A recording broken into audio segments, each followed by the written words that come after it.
Kaugnay ng Anti-Fake News Initiatives ng Department of Information and Communications Technology, makakasama natin para pag-usapan yan si Assistant Secretary Renato Aboy Paraiso, ang tagapagsalita ng DICT. Asik Aboy, magandang tanghali po. Magandang tanghali, Director Cheryl, Asik Dale, sa inyo mga tagapanood, taga-subaybay, tagapakinig. Magandang hapon ho sa ating lahat.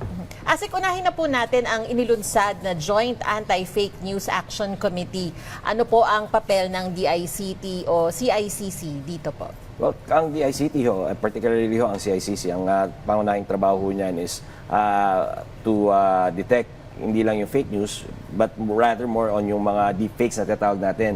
Manipulated videos, audios, nung kung sino-sino personalidad.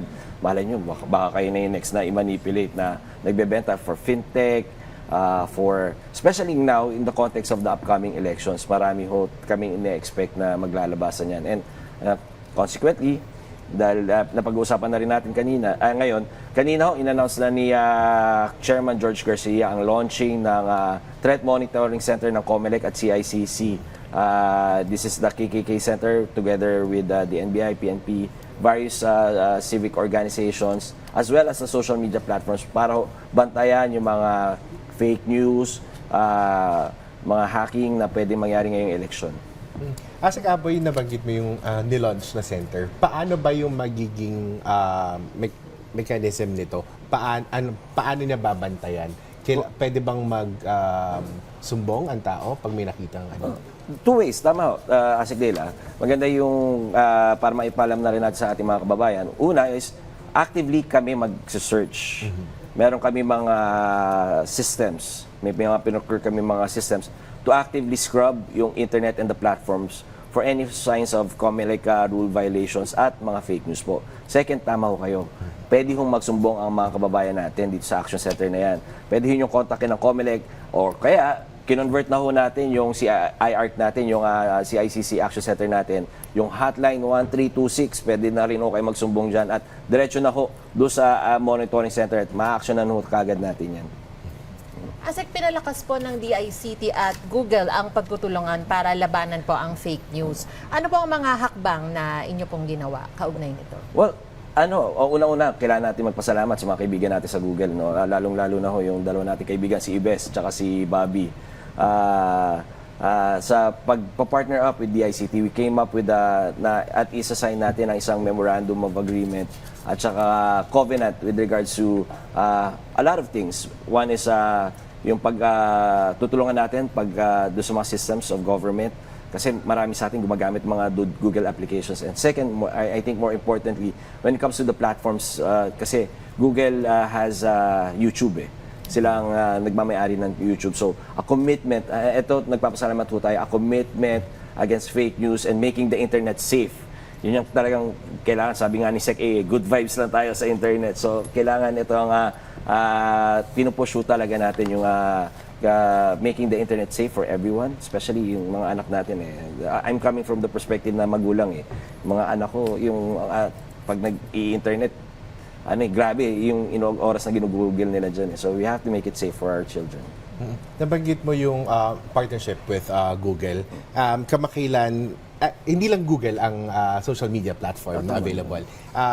Recently may pahayag si Meta founder Mark Zuckerberg noon na may pagkakamali o pagkukulang sila para maiwasang magamit para makapaminsala ang social media tulad ng Facebook o Meta. Kasama na rin daw po dito yung fake news, hate speech at iba pa. Ano ang masasabi ng DICT patungkol dito at ano yung maaaring gawin ng pamahalaan para maiwasan ito? Well, at siguro ito, allow me to speak directly to the founder of Meta, Mr. Zuckerberg.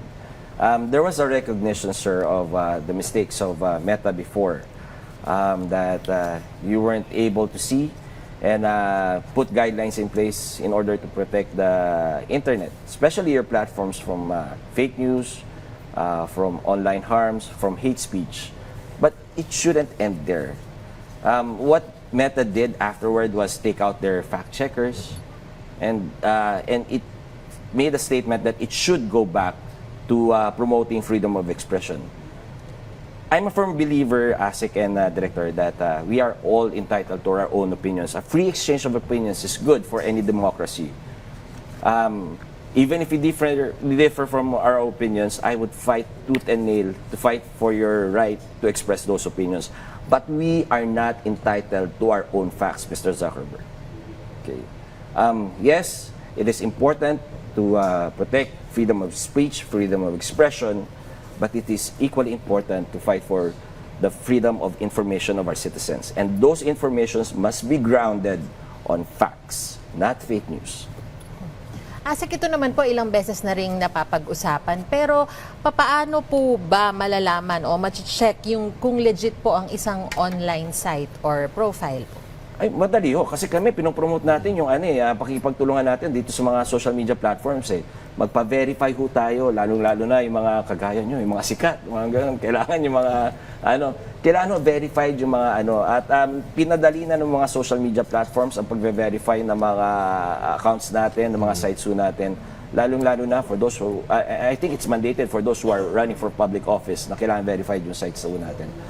So, I think that's one. And second ho, pag halimbawa ho medyo titingnan natin medyo dubious if a personality or group is promoting something different from their advocacy or talagang different from their character, magduda na ho tayo. Madali naman ho yan. We can kasi madalas ho ang pinagbabasihan natin yung feeds natin So kung ano lang yung dumating sa atin, tumada tayo mag-verify.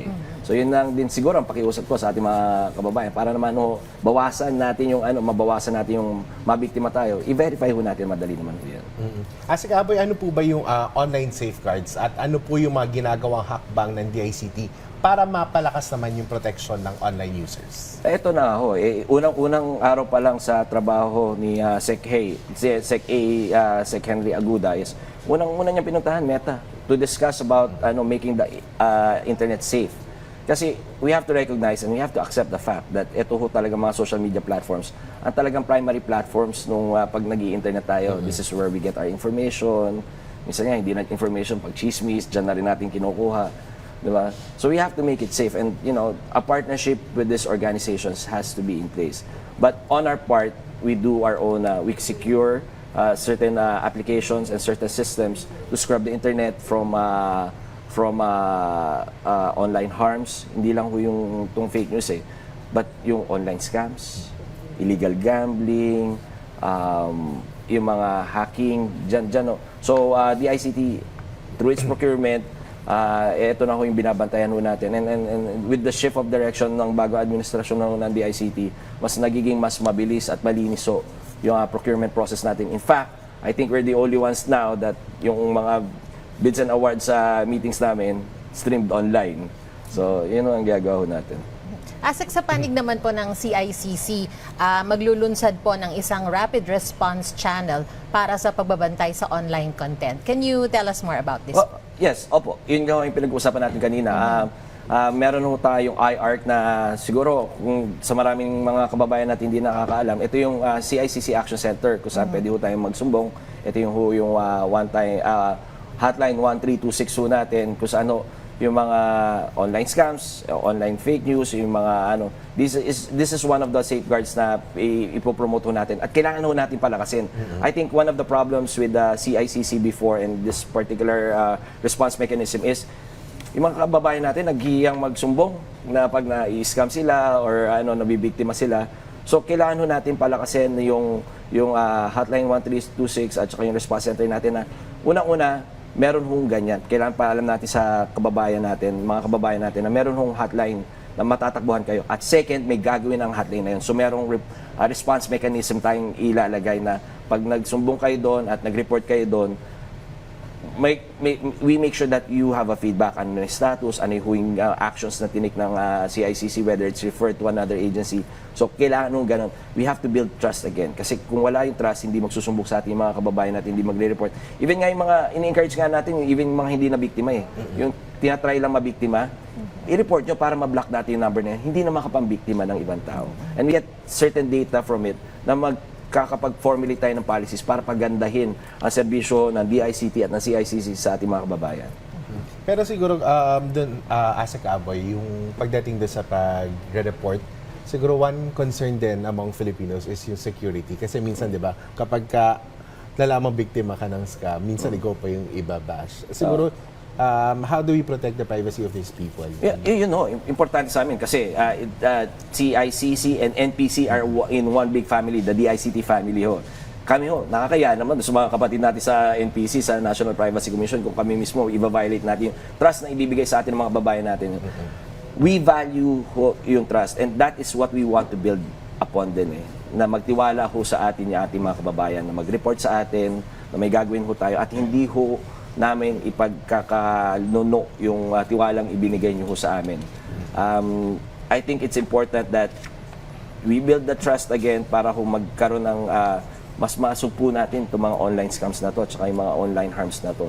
So, to answer your question directly, Asik Dale, we have safeguards in place, and being data custodians, we would not disclose and divulge any information that would be reported to the hotline 1326 po. Okay. Isinusulong din Asik Aboy ng DICT yung digital bayanihan sa buong bansa. Pwede ka po bang mag-share ng detalye patungkol dito, at ano po yung magiging role ng communities dito sa digital bayanihan? Well, it's very important yung role ng communities, at saka itong promotion natin ng digital bayanihan. Kasi alam nyo naman si Sec Henry, galing private sector to, galing PISACU to So, talagang pinupush forward natin na para to solve yung problema ng ating bansa. It's not only a whole of government approach, it's a whole of nation approach. So, na we encourage participation and collaboration and cooperation with the private sectors. Kaya nga, kailangan para ma-solve talaga yung problema ng buong bansa, not only in the digital sphere, but many of our problems, it's encouraging citizen participation. Government services should be citizen-centric. Kailangan yung collaboration and cooperation with other private entities para naman pare-pareho naman yung goal natin, and we move towards that goal. Asik, mensahe nyo na lang po o paalala sa ating mga kababayan. Nako, maraming salamat sa inyo, at asahan nyo ang tutok ng inyong bagong DICTs to make the internet safe for everyone. Kailangan good vibes lang Alright, maraming salamat po sa inyong oras. DICT Spokesperson Assistant Secretary Renato Aboy Paraiso. Salamat din po.